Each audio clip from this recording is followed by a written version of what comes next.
A highly rated radio station operates out of a shipping container. An Adventist church operates out of the largest shopping centre in Manaus. And the sights and sounds of Gibraltar coming up next.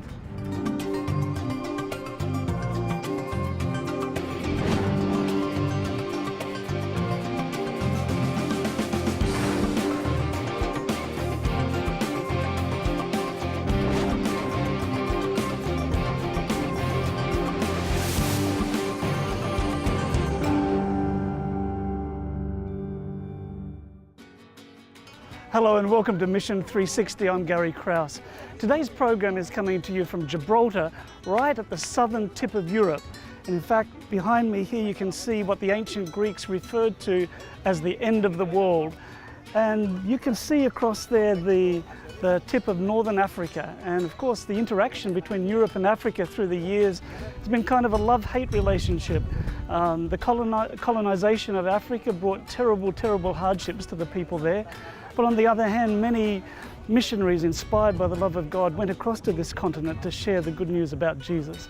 Well, on today's program, we'll be traveling all over the world. But first up, let's travel to Brazil, to Manaus, and a church that is meeting in a shopping mall. Adrianopolis is a neighborhood located in the south of Manaus, Brazil. This is one of the most affluent areas of the Amazonian capital. As you walk through the neighborhood, you will notice fancy hotels and large shopping centers. The lifestyle of the people generally revolves around work and consumerism. Shopping centers are a popular attraction for city dwellers, and the Manaus Mall is one of the best in town. Although you would never imagine finding a church inside this plaza, that's exactly where many members and guests come to worship each Sabbath. We're inside a mall. It's one of the largest in town, and this fact alone makes this place unique. Some people won't attend a regular church, so they have come to the mall. There are many guests here that didn't go to church before, but as they arrived at the mall, they found our theater church, and they liked it, and remained here. Adrianopolis, like many neighborhoods in large Brazilian cities, represents a huge challenge for mission. A secular and postmodern lifestyle has caused many in the city to forget the love of Jesus. This is the last district of Manaus without an Adventist congregation. It is challenging for a traditional church to enter an affluent area due to the high cost of real estate.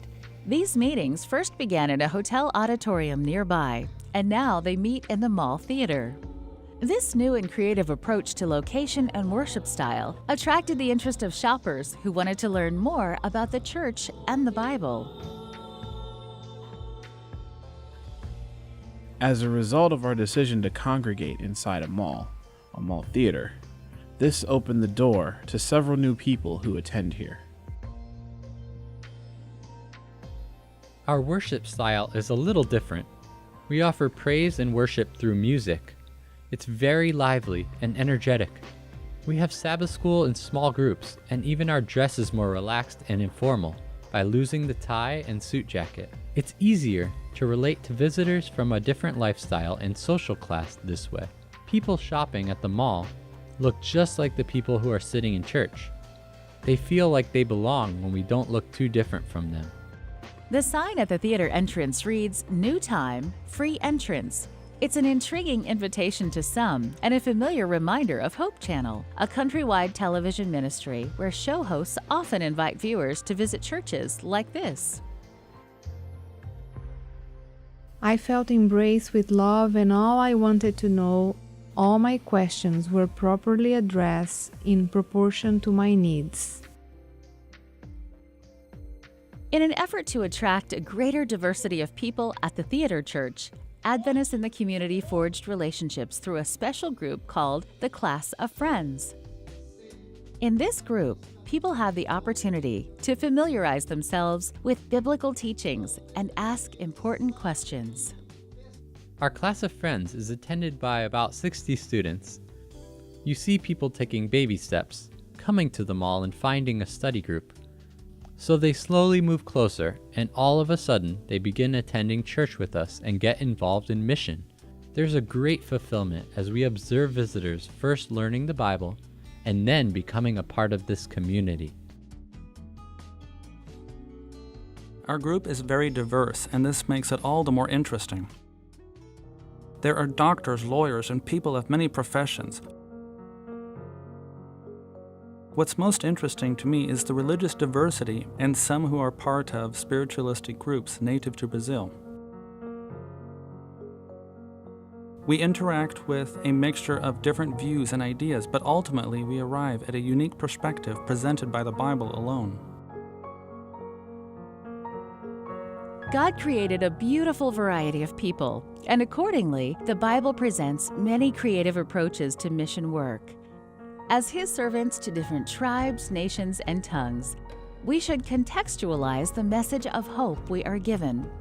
Please pray for Adventist missionaries as they plant new churches using unique methods around the world. I have a very special opportunity to talk to a young man who is working here in the Middle East, North Africa region. And thanks so much for joining me today. And I'm interested to hear more about your story. Where are you from?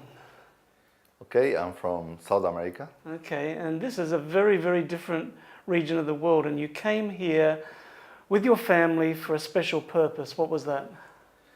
Okay, we were in South America working for the church, and the South American division has a special project to send a group of families for different parts of the world as missionaries.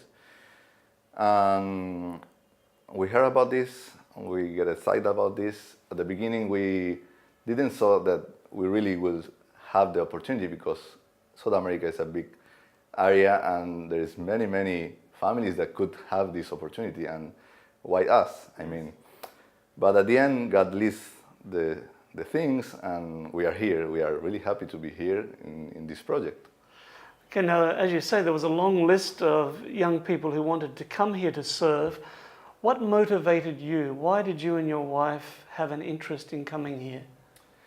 Well, actually, for us, that was kind of a dream from the whole life. I mean, we were happy over there working. We have a actually very comfortable situation.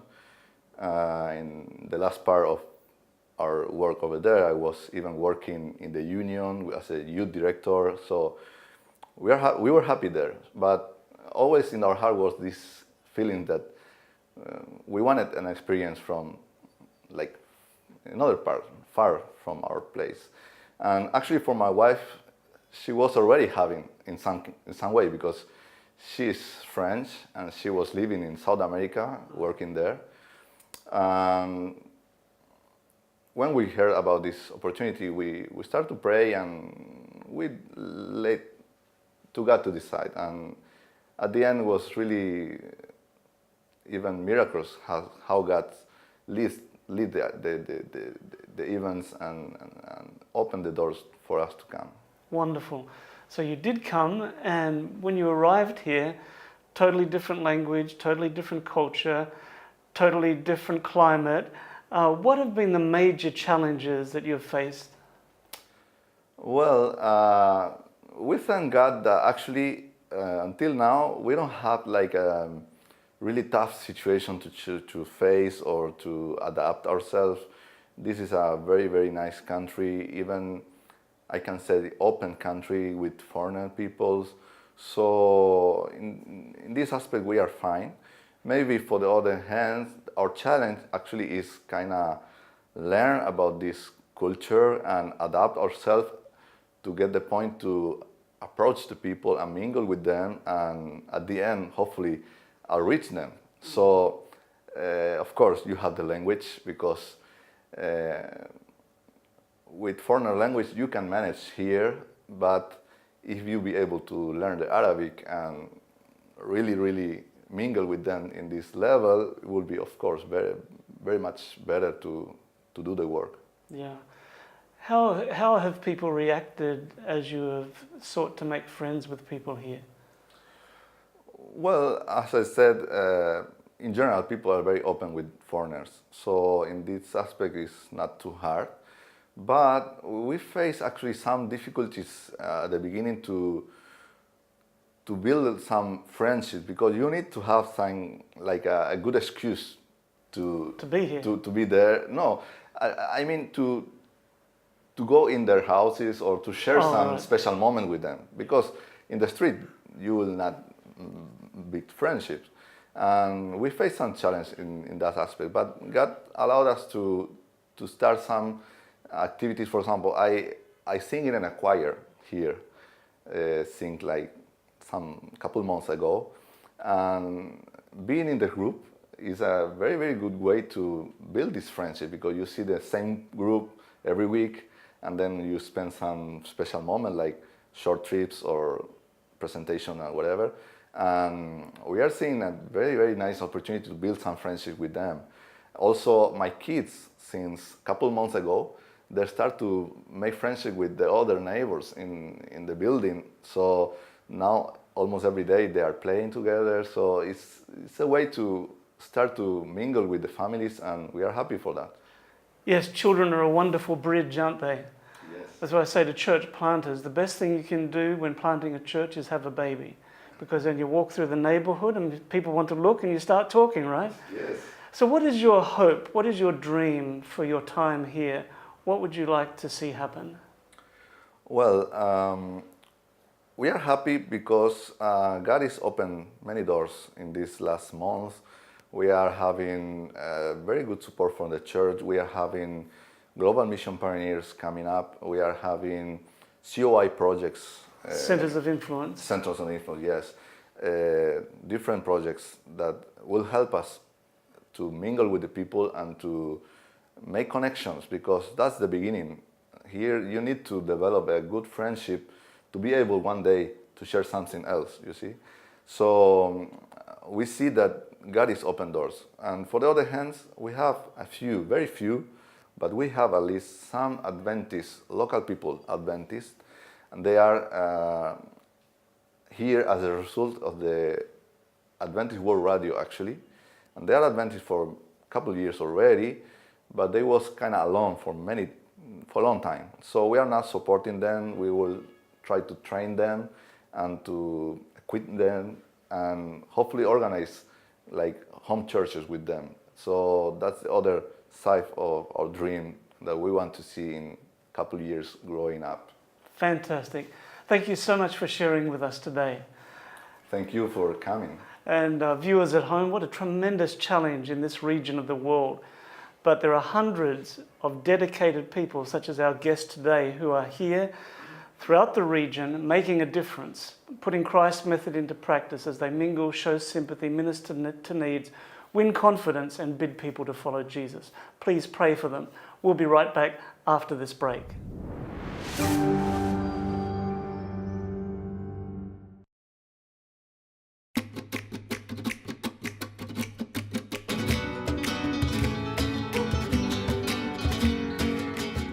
Welcome back to Gibraltar on the southern tip of Europe. And behind me just looks like almost like a short swim is the continent of Africa. Next up, we travel to Mission 360's International Kitchen. Welcome to our Mission 360 Kitchen. We like to think about the world as a global neighborhood, and so we're kind of thinking of our kitchen in the same way. So we're going to introduce some international recipes that we enjoy, and I promise you they're going to be easy. You're going to be able to do this successfully, and we leave plenty of room for adjustments. So these are no-fail recipes, and we want you to join in sometime with us and have fun giving it a try. So our first recipe is going to be influenced by London, England. So Kayla, why don't you tell us what the ingredients are that are going into this? 1 gallon of apple cider, 2 cups of cranberry juice, 1 cup of orange juice, half a cup of sugar, 8 whole cloves, 1 tablespoon of allspice, 1 2-inch piece of fresh ginger, 1 tablespoon of nutmeg, and 3 cinnamon sticks, all broken in half. That sounds great, and I promise you're going to like it if you try this at home. And we call this a spicy apple cider, and you'll see why it's spicy in just a couple minutes. Now we're going to start out with some apple cider, but you can use apple juice if you wish. And since this pan is maybe a little smaller than what you might have at home, we're going to just adjust it. Remember I said you can adjust as much as you want? And that's what we're going to do here. So I'm going to put most of this in for now.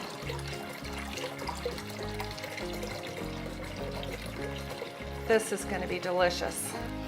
I can't wait. Oh, maybe it will fit in all of it. We'll stop here and add later if we need to. What's next, Kayla? Now we add the cranberry juice. Oh, it smells good. It does.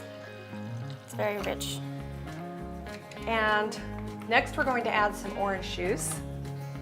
There's always a discussion whether it should have pulp or no pulp. I like lots of pulp. Some people like no pulp, but it's good either way. We're gonna add some sugar. The sugar is optional in this recipe, but we are going to add some because we have lots of spices to add. So as you make this in your own kitchen, you can kind of do that to taste. So next I'm going to put in some cloves. They're whole cloves, just like this. And that's going to give some good flavor to it. Now we add the allspice. And I'm going to put in some ginger. Love fresh ginger, and that's actually what's going to give this spicy apple cider some zing to it. So I recommend it. If you're not a ginger fan, you can just leave it out. But otherwise, definitely use it. We have nutmeg, which is one of my favorites. That always smells like a holiday. Oh, it does. Next, I'm going to add some cinnamon sticks that have just been broken in half. So we're going to put that in there. There we go. And Kayla, why don't you give that a stir and see if we can blend in those spices. I had a chance to go to London one time and I loved it. We had a chance to, we were on a budget, so we had a chance to view the city from one of those double-decker buses, and they are so much fun to ride. And of course, you want to go up on the second level if you can. Now the bus will probably take off while you're clinging to the ladder because they have to keep to their schedule, of course, but it is worth it. Get up there, take a good look at all the sights, see the friendly English people, and just get a good view of everything. I remember when we did it, we were on an ultra budget, and so our family just stayed on the bus until it returned to where we got on. So we got a good view for a very economical price. If you'll hand me that spoon, I would think I will stir this a little bit more. Okay. So do you know any fun facts about London? You know, I was reading the other day that they've had 3 of the Summer Olympics there in London, and the last one was in 2012, and I'm so sad that I missed it.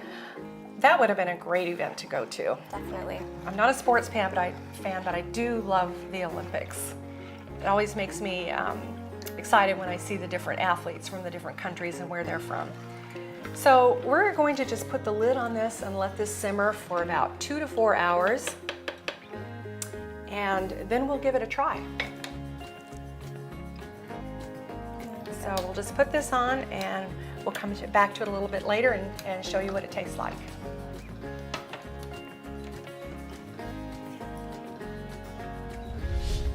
Okay, now after 2 hours, we're going to try our spicy apple cider. And we've just poured some into mugs for us to try. That's so good. Do you taste the ginger? Oh yes. I do too. I All the love it. spices. And the good thing is that if you have leftover spicy apple cider, don't worry. It's excellent served chilled or over ice. So you can have it any time of the year, actually. So we thank our friends from England for the idea, for sending us this recipe, and we hope that you'll have a chance to try it sometime and enjoy it in your own kitchen. So thanks for joining us at the Mission 360 Kitchen. Next up, we travel to Juba in South Sudan, where an Adventist radio station is bringing hope and healing to people who have been devastated by civil war.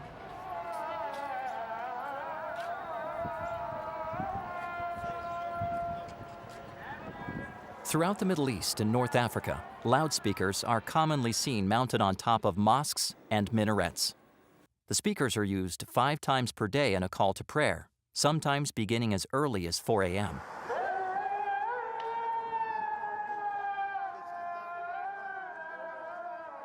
An Adventist pastor in South Sudan employed a similar idea to broadcast a call of preparation for Jesus' soon coming. The pastor mounted speakers on the trees around his house and played music and programs that soon attracted curious listeners. From this creative beginning, the Adventist Church acquired a radio license and now broadcasts programs in Juba, the capital. The radio station is named Salvation FM. The ingenious creators of this station now operate inside a shipping container. It's nicely decorated, painted with the station logo on the outside, and covered with a roof to keep out the rain. The transmitter and studio are powered by fuel generators, as the city can't yet provide enough electricity. In this city, Salvation FM has won the hearts and attention of a large audience. One avid listener is Thomas. He was recently baptized and now works as a talk show presenter at the station. Thomas was reached by this very channel. One day as he searched for the news, he landed on Salvation FM. Gospel music was playing and the song caught Thomas's attention. He kept on listening consistently for the next 3 days. He didn't dare turn off the radio. At the time, Thomas knew his life needed to change, and he began to notice that his thoughts were improving as he listened to Salvation FM. Then a special program came on, and the pastor opened the phone lines for people to call in. Thomas quickly called and connected with the radio staff. Later, he received training to become a talk show host. Now Thomas spends his afternoons coaching young listeners to live better lives, full of hope. I have never lived a good life before. I am not surprised for this. The life in South Sudan leads you to these conditions. My program's title and audience is the youth of this time. I chose youth programs so I can help shape their lives in the right direction. For us in South Sudan, there are a lot of people in need who want to hear the Word of God. I ask you to pray for our youth. Their life is consumed with secular things. Please pray that they come to the knowledge of the living God. The country of South Sudan is still in a frail situation. Let's pray for the people of this country and also for Seventh-day Adventists living and working in the region.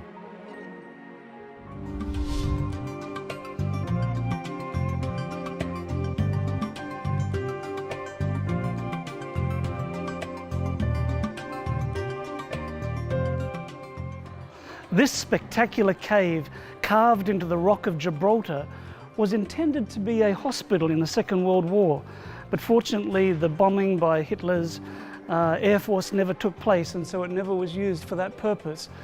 But I hope that you've enjoyed today's program, and I hope that you've been inspired and challenged by what you've seen and heard.